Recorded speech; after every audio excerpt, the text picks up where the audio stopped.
Ages episode of We Only Look Thin. I am Katherine Weigel, and the wisdom of my age is 46, and I have lost about 145 pounds. Welcome to We Only Look Thin. Did I even say that? I don't even know. I don't know either. And with me today is the wisdom of 50 years. Donald Weigel. Yeah, I don't remember what I said like 5 minutes ago, let alone, like, you think I was actually listening to what you were saying? I know. You know what I hate? Like, the wisdom of the ages, when I am at work and I'm in a big conference room, in the before times when people saw each other. Yeah, when there were conference rooms. Right, when the boss would be like, in this room is 700 years experience. Like, oh my God. It's not 700 years. Yeah. Like, so between the two of us, we have 96 years experience. That is ridiculous. It is horrifying. We have 96 years of experience and wisdom to tell you about on this episode. Yeah, you said wisdom of the ages, and then I thought of rock of ages, and that made me think of plateaus. And we're going to talk about plateaus and other geological formations. We get it all done here. But before... and the podcast business, that is called one heck of a transition that I just did there. It was really good. It was. It was like a professional. Yeah, definitely me talking over you was also great. Yeah, it was great. Before we get started on talking about the wisdom of the ages, we would like to ask our dear listeners, yes, you, we are going to do an episode on tips of the week. Ciao, everybody! You thought it was gone, but it's back. Yeah. It is back for like a McGriddle burger or like a McFlurry. The one I like is the Shamrock Shake that only comes around once a year. I don't think I've had one in 20 years. I don't think I've ever had one. Every time it comes around, I'm like, I got to get one of those. We're taking it out of the vault, but we are looking for tips of the week from you. You get our tips of the week. Now we're asking for something back. Do you have anything that you've added to your routine that we should know about and that you think other listeners should know about? Send us an email and title it TOW, T-O-W, TOW. TOW, everybody. Tip of the week. Send us an email at weonlylookthin@gmail.com. Again, weonlylookthin@gmail.com. And give us your tip of the week, and maybe we will feature it on our tip of the week episode. We already did a tip-a-palooza, so we can't call it that. Yeah. But it'd be like other people's tips, so. Yeah, it'd be other people's tip episode. Hey, and if email sounds old-fashioned to you, you could tweet at us about it. You could send us a message on Instagram. So many places. I'd rather just send an email. I'm old. No, it's hard to keep up with all the different types of communication these days. Right. We should have talked about this in We're going to stick to email, everybody. Don't you dare tweet at us. It's just sometimes like... I monitor the Twitter, so I'll handle it. You know what? If somebody tweets us, I'll write you an email.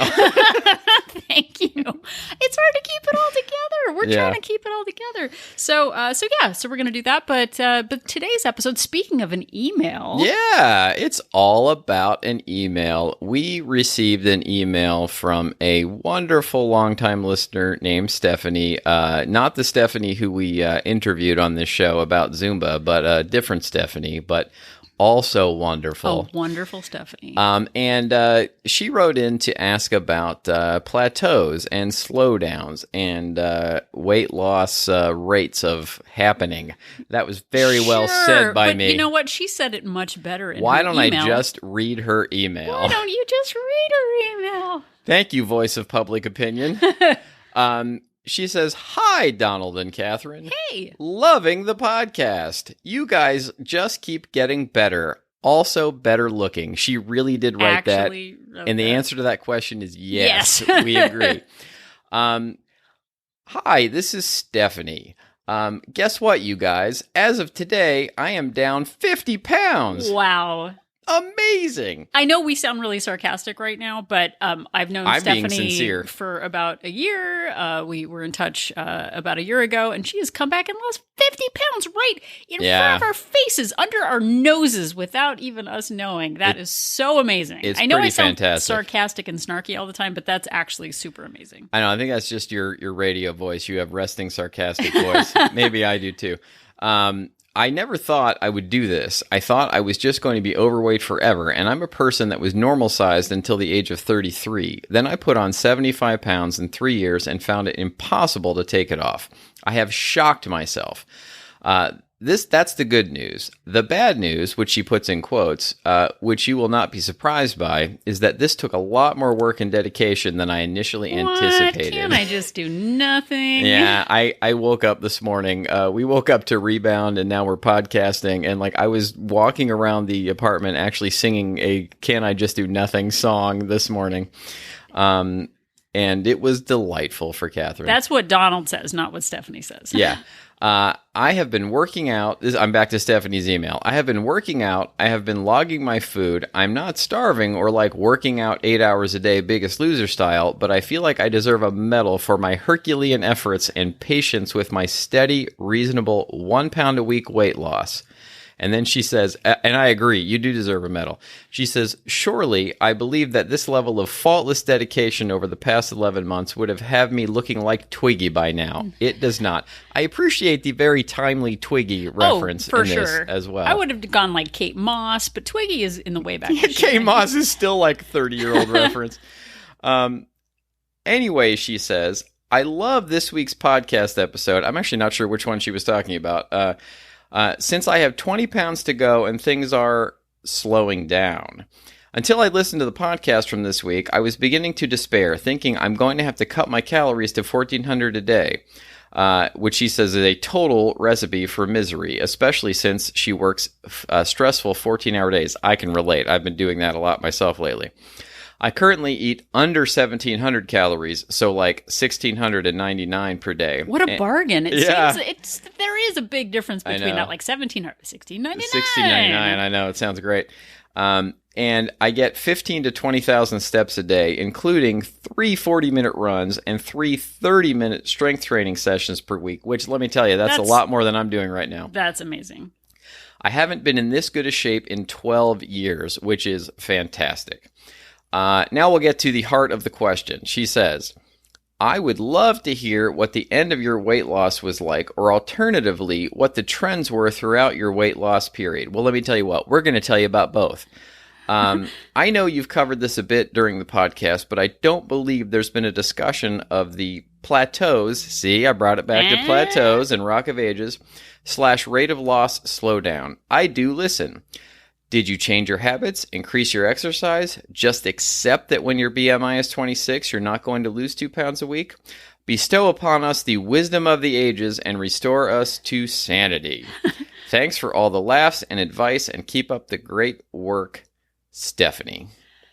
Woo! If I had done it, I would have stumbled over the whole thing. I'm giving you an A+ on your retelling. That was a great job. Thank you. I hope everybody stuck with us during that. I really appreciate the email. Thank you. It's a really great question, and a lot of it can really only be sort of answered with the benefit of hindsight. Right. When I was in it, I don't think I had the same clarity about it that I do now, looking back on it, for sure. Yeah, definitely. I mean, not that I'm not still in it, by the way. It doesn't end. No. It keeps going forever. But no, for sure. But I think, and just going back for a second, in all earnestness and honesty, Stephanie, I'm so proud of you for sticking to your habits and changing your life like that. It is a huge accomplishment, especially in the year 2020. I don't know what's up this time of year, but there's a lot going on. Yeah. Not to bring up bummer stuff, but currently the whole West Coast is on fire. Yeah, it's super chill, which is actually why it's, 6-something in the morning and we're recording, because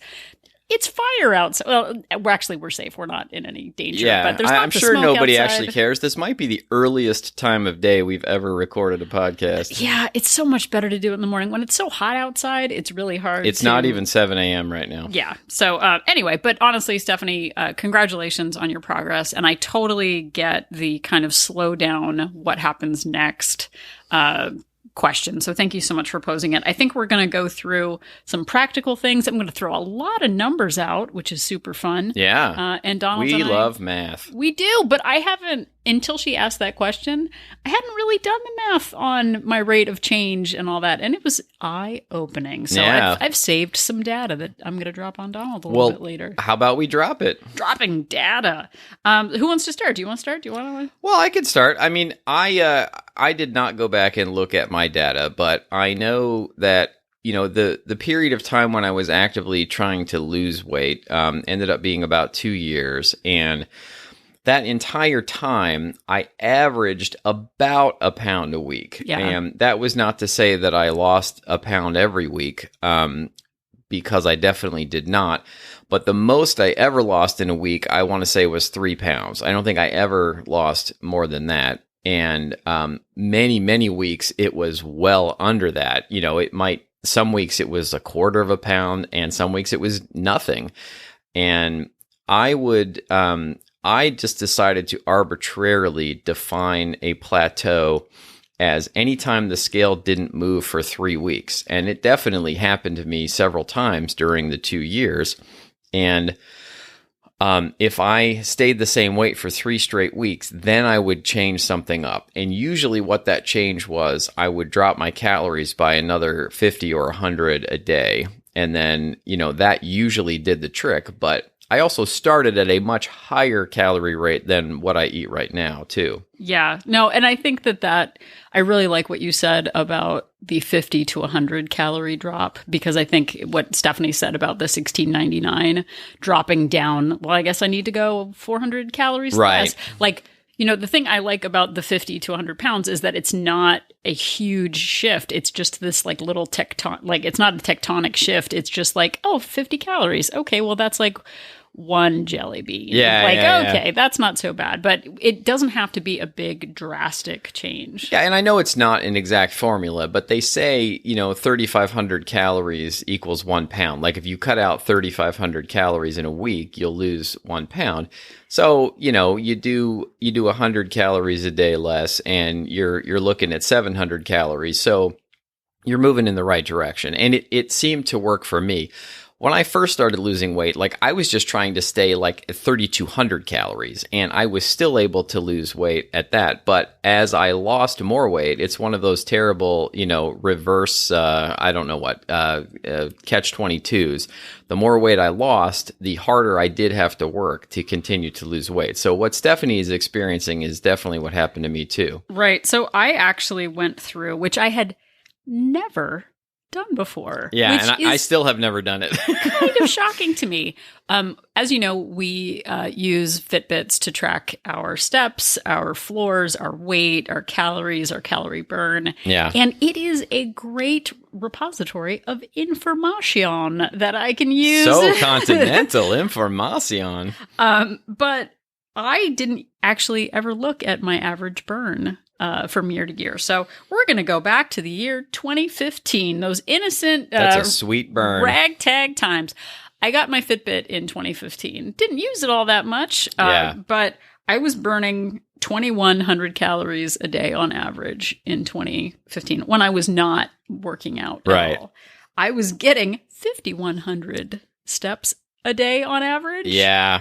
So that was kind of the year before. And that's not to step shame anyone who's getting 51, but that's a big difference in the life that we live now, where we're, typically getting 17,000 to 20,000 every day. Right. So in 2016, the year that it happened, the year that I finally sort of decided to start changing my life, my calorie burn was 3,000 calories a day. Yeah. Because I started walking an average of 14,000 steps a day. And that shift of burn was huge. As I lost weight, it went from year to year, 2,700 calories a day on average burn. The next year, 25. It went down. Even though I was working out more and getting more steps, my average daily burn was going down, which meant I had to reduce the number of calories that I was consuming. So I'm still doing a lot of work, but the burn is less. So I can't eat as many calories, which is a bummer. But it's all right because, I'm making it work. So yeah, for sure. So, and speaking of things that happen over years, the first year that I was losing weight, to kind of talk about, how the 50 pounds that Stephanie's lost, in the first year that I was losing, I lost 70 pounds. In 2016. Yeah. The next year, I lost 30 pounds. Right. And then kind of halfway through the year, decided that I was going to be at maintenance. I chose June 1st of 2017 as my whatever weight I am, that is my maintenance. And it kind of gave me a freedom. I don't think Donald really decided he was in maintenance until recently. Yeah. But that was kind of my, whatever it is, that's going to be my benchmark. And then in the last 3 years of maintenance, which I've actually just hit 3 years, which I didn't even realize it was 3 years. I don't remember days and times. Yeah. But I've maintained kind of in a range going up and down a little bit. But once you hit that, like to Stephanie's point of like the slowdown, you get to a point where it's about the habits and how you feel about what you're doing more than the number on the scale or the BMI, if you know what I mean. Yeah, for sure. And I struggled with this for a long time. I was in denial for, a pretty close to a year that I was even in, maybe even longer than that I was actually in maintenance. I initially set my weight loss goal, my goal weight at what I thought at the time was ridiculous. I even remember thinking to myself, I will never do this. Yeah. Like I had a terrible, mindset about it. I will never do this. And I set it at 80 pounds below where I was at the time. And then actually managed to do it. And when that 80-pound mark became, it seemed like it was going to be a reality, I adjusted and set it another 20 pounds down. And so when I hit that 100-pound mark, I kind of looked at my body and looked at how I felt, and I was still and am still softer in the middle than I would like. And I decided I was going to try and lose another 10 pounds to see what would happen, like to see if I would finally be where I wanted to be. And so for a very long time, I sort of struggled under this false notion that I was going to take off this other 10 pounds. And it just proved to be way too difficult. And I ended up, not that long ago, deciding that this is my goal weight. And I am what I am, and I'm comfortable with it. And I am happy to be here. And I don't have to work super hard I eat about 2,000 calories a day. I get I have my goal for 20,000 steps a day. And I don't have to, it's a life that I can enjoy and live and not have to struggle. And I can still stay within a couple of pound range of the weight where I am right now. Right. And for me, going back to kind of plateaus, I lost, like I said, 70 pounds the first year, 30 pounds the next year. And then I've been doing this really jagged line of maintenance within a certain range and have actually gained probably 5 to 10 pounds from my lowest. But I've had to look at my, the actual timeline of our 96 years experience. Yeah. No, but I actually looked at it. The first year that I was losing, all I did was walk and track my calories. Yeah. I actually did a Couch to 5K program. It was supposed to take 6 weeks and it took 6 months, but I was jogging that year and then my knees started hurting and I decided that I didn't want knee pain, so I stopped jogging. But I didn't do any resistance training. I didn't do any HIIT workouts. Yeah. I didn't do anything. The next year, I just did walking. I didn't add any, C to 5K or anything like that. The year after that, we started podcasting and running an accountability group. Yeah. And that, I forget that changes my ability to, I wasn't footloose and fancy free. I had an extra side hustle job and a podcast every week and sitting on the couch podcasting with you. Yeah. So our lives evolve. And I didn't actually start doing resistance training until 2018. After a year and a half after I had lost the weight, or, a year after I lost the weight, I didn't even add resistance training until after that. So it was kind of when I hit that maintenance that I was like, well, what now? Because the scale isn't really moving. So now what am I going to do with myself? I'm so bored. But that wasn't the priority when I was losing. So Stephanie, I love that you're doing the workouts now and you have become an active person. And I would actually say in the last 2 years that I have become a more fit person. So even though I'm up on the scale a little bit from my lowest, I'm in much better shape. I'm doing yoga. Yeah. So up until this year, 3 years into maintenance, I hadn't been trying to get in floors, which Donald had been doing at me for a couple of years. So I went from an average of 10 flights a day. Now I'm up to 21 flights a day. My step count, like I said, in 2015 was 5,100 steps a day. And now it's up to 17,874, if I'm being precise.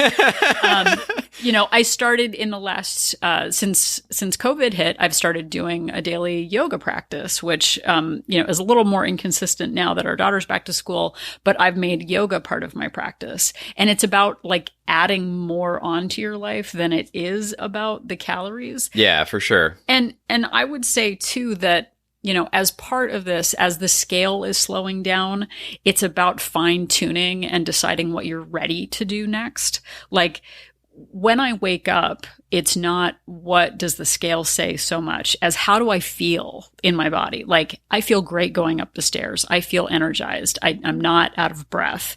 Like I wake up with a spring in my step. All of that matters. And the yoga practice, I'm more flexible than I was doing an arm workout.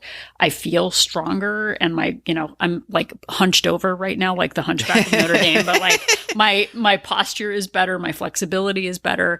And it's all of those non-scale things that are mattering more. So, Stephanie, I keep saying that because I'm trying to connect with my audience. Yeah. Like really thinking about the quality of your life. Like, how do you feel when you get up? Do you feel like you're honoring your goals? Do you feel like you're living the best version of your life? And for any other listener out there, like if the scale is slowing down, how do you actually feel? And from there, what are you ready to level up? And if the answer is, I'm not ready to do anything else, then you don't have a problem and you can just stay consistent with your habits. And then in, say, a month, say to yourself, Stephanie, or whatever your name is, like a romper room situation. Yeah, exactly. Jennifer, Tracy, what am I ready to do Catherine now? is holding the like romper room, like she's like pantomiming, holding that spinny wheel thing up in front of her face. I'm still mad about it. But it's looking at each season of your life and saying, or each season of the actual season and say, like, what am I ready to change now? Like right now it's COVID. Maybe it's time to maintain my weight. In December, when it's really cold or it's snowy, I'm going to have to reassess my habits. Like we don't have to say, this is going to be what I'm going to do forever. I'm the person right now who's only going to eat, 1,400 calories a day. You can say, like I'm going to give 1,800 calories a day, a go for a month and then see how I go from there and then augment and change. It's not a fixed, point that we're focused on. We can change and adapt. Yeah. And just to, I think I'm probably saying again in a different way what Catherine just said, but there's a book by Yoni Friedhoff called The Diet Fix, which I didn't read till after I had already lost all of the weight. But there are various sections in there where he talks about you should do what you can do and still enjoy your life. And so for me, it's been about deciding there's this part of me, people will tell you that if you're not going to a gym and you're not doing this sort of workout or that sort of workout, that you're not really truly in shape. But I have decided that I need to enjoy my life. I'm not going to be in, actor model shape. Like that's just never going to happen. But I am comfortable with the shape that I'm in and I'm very happy and I feel very good. And, Stephanie, in your email, you say, I haven't been in this good a shape in 12 years. And I think focusing on that and like how you feel about being in that good a shape rather than focusing on the 20 pounds, like maybe it's just okay that you are the weight you're at. And if it isn't okay, then you have to decide if you're willing to put in whatever that extra work is. And if you're not, then it's okay. And you mentioned your BMI being 26. Like, I think, I'm nobody really knows when they're in their own skin, but I think I look like a very thin person at this point. My BMI on those charts is barely, like I am on the razor's edge of being in the normal range. And trust me, like I cannot lose another 5 or 10 pounds to be comfortably in that normal, in that green range on those charts. Yeah. And I think, I think BMI plays a part in your whole number structure. I think your blood work matters and the BMI does matter to a point, but understanding that you have time to figure this out and there is no deadline. Like there's no imposed deadline to get to whatever that goal weight is. Like, you have the rest of your life to do it.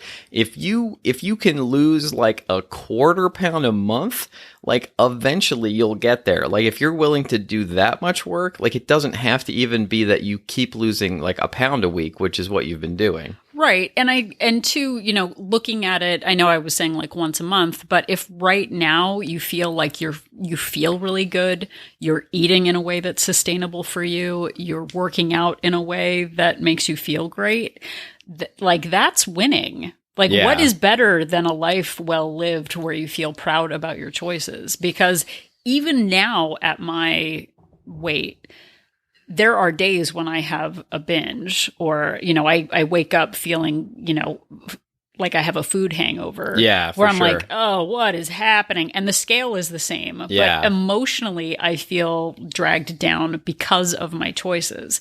And if you feel a predominance of pride in your daily choices and your activity and your running, and you've got that adrenaline, then yay and winning. Like, there is no, Ed McMahon isn't going to come to the door with a giant check and balloons. Yeah. Because he'd be dead. Yeah, well, there's that too. He'd be a zombie. Zombie Ed McMahon. But it's like Catherine was just saying. Like, there's no prize for hitting your goal weight. It's just, and you're deciding what your goal weight is. Like, there's no magical goal weight. It's all up to you to decide what it is. And maybe you try to mix things up a little bit. Maybe you try, instead of just hitting 1,700, maybe you try zigzagging your calories a little bit, or maybe you try a different kind of exercise or something like that. It's all up to you. But the fact that you and other listeners out there can focus on just being in the best shape of your life, it frankly sounds like you are in better shape than me, like being able to do all of that running and strength training all of the time. But focusing on that part of it might be the way to go, and just not worry about that number on the scale so much. Well, and two, I think preparing for setbacks matters as well, because Donald, you were saying you were in the best shape of your life only 2 months ago. Yeah, and now about 2-3 months you? ago. I mean, I was unemployed and at home, and I was able to, I had lots of hobbies and things to do, but I was able to really exercise a lot for several months there, and I might have been in the best shape of my life. And then I went back to work, and I'm working 12 to 14 hours a day, and it's very stressful, and I'm still getting my steps, but I'm not hitting my goal every day. Like, I was blowing past my goal every day for months and months there when I was unemployed, and I was strength training, and I was doing lots and lots of stair climbing, and I felt fantastic. And it's not that I don't still feel really good, but I've definitely not been doing all of that for the last couple of months, and it's just, I know this isn't forever though, and I know I'm sticking to my habits, and I still feel really good, and I have that foundation of habits to fall back on, so that I'm not, in spiraling out of control or anything. But I'm definitely, it's an ebb and flow of different seasons of my life. Yeah. And for me too, him going back to work changed my habits a bit, because we were doing an arm workout together every morning during the summer before our daughter went back to school. I had started doing 50 flights of stairs a day. Yeah. And I had totally leveled up, and it felt great. And now Donald is not home, and I am managing our daughter's high school curriculum and working myself. So with his habits changing, my habits are also changing. And I think 3 or 4 years ago, I might have taken it much harder. Like, oh, now it's over. I'm out of shape now. What am I going to do? Yeah. There are going to be times and seasons where everything lines up, and we're able to get in our workouts, and we're able to strength train, and then circumstances could change. And instead of feeling like, well, now that's over and I'm on a decline and I'll probably gain all my weight back, I adapt to it and go like, okay, well, what am I ready to do right now? I can't do 50 flights a day, but you know what? I'm going to go back to 20. I can't hit 20,000 steps a day, but I'm going to hit 17. Yeah. And it's still, from year one, that benchmark of 5,100 steps a day, It's a huge change. And I am the kind of person now who looks forward to what is next. I'm not in a fixed mindset of, well, this is the only way it's going to be. I look forward, and I know you have said, Donald, that like you're never going to lose that extra 10 pounds.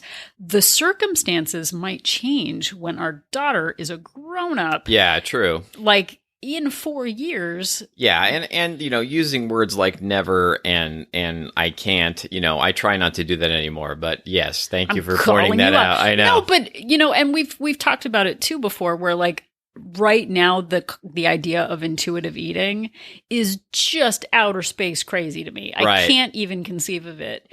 But if I retire at some point, or when our daughter's out of the house and things slow down. So in 3 or 4 years, I might be in a different situation where I could look at something. It might not happen, and that's okay too, but being open to the possibility of being able to change things up. Right now, I'm in a phase, and like just looking back, it was actually really helpful to kind of go like, what did year 1 look like? Well, year 1, Donald had diabetes. We didn't really have any carbs in the house and no alcohol because he couldn't drink. Yeah. And now we've reintroduced those partyish friends back into our lives. Yes, by having the original party boys. Having like 2 beers a month now is basically our version of partying. But like I have had some bread. Like it was Yeah. craziness. But in year 1, I really wasn't. And my average weight was a little bit lower than it is right now. But I'm still doing everything that feels good. I'm still walking. I've added yoga. I'm, doing all of that. Right. But right now I'm in a season where the idea of doing any food prep or cooking just is impossible. I just fall to the ground. So I'm eating a lot of frozen food right now. No, I know. My idea of food prep is buying pre-sliced mushrooms and pre-chopped onions and sautéing them in a pan so that I have mushrooms and onions for my veggie burgers. Can't the bags just open themselves? I know. Can't I just buy them already cooked? But right now I'm in a season where like I am not going to cookbooks and making elaborate things. For sure. Like right now I'm just kind of scraping by on the food side, but it's going fine. The scale's down a little bit from where it was in the early COVID times. So I'm doing okay. So for anyone out there kind of looking at, and this episode, I should have said this at the beginning. This episode isn't for people who have lost 50 pounds. This is for everybody looking at the full scope of their experience. It's less about the number on the scale and more about the trajectory and how you feel when you wake up in the morning. Do you feel proud of the choices that you made yesterday? Do you wake up going, oh my gosh, another, like, why did I drink a bottle of wine on a Tuesday night? Like, it's how you're waking up feeling in your body, how much you can move. Do you feel energized? And do you feel ready to level up in anything? Can you push yourself just a little bit more than you did before? And if the answer is, I am content with all of my actions and all of my habits, then you don't have a problem. Yeah. Like it's not, the number matters over time, but really the day-to-day, how you feel in your body, how much energy you have, and how much pride you have in your actions, that is what matters to me. Absolutely. And that's what matters to me as well. And also what matters to me is you listening to this podcast. You did it! Thank you so much. If you've listened to this podcast, you can already be proud of the choices that you've made today. Thank you so much. If you enjoyed this, we have a lot of other episodes that you can listen to at the same place where you found this one. You can also find them on our website at weonlylookthin.com. You can. There's Facebook, Instagram, Twitter, which Donald is going to be getting very many tweets about. Very many tweets. Yeah, tips of the week. Please write in and give us your tips of the week. We'd love to do another Tip of Palooza episode and get some input from you, the wonderful listener.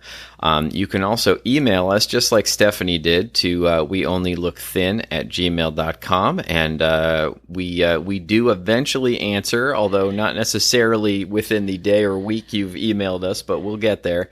and we may turn your email into an episode, which that'd be cool for you, right? Wouldn't it be super cool? It'd be cool like Stephanie.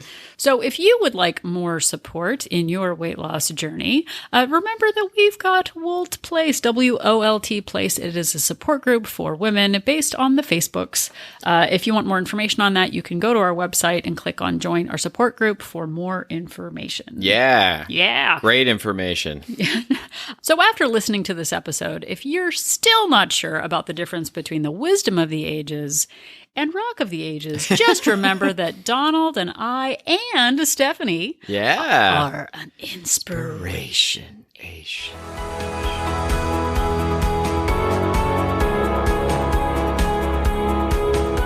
The information that you hear on this podcast is for informational purposes only. The hosts are not medical professionals. You should always consult with your doctor, nurse, or other certified health professional before beginning any diet or fitness program.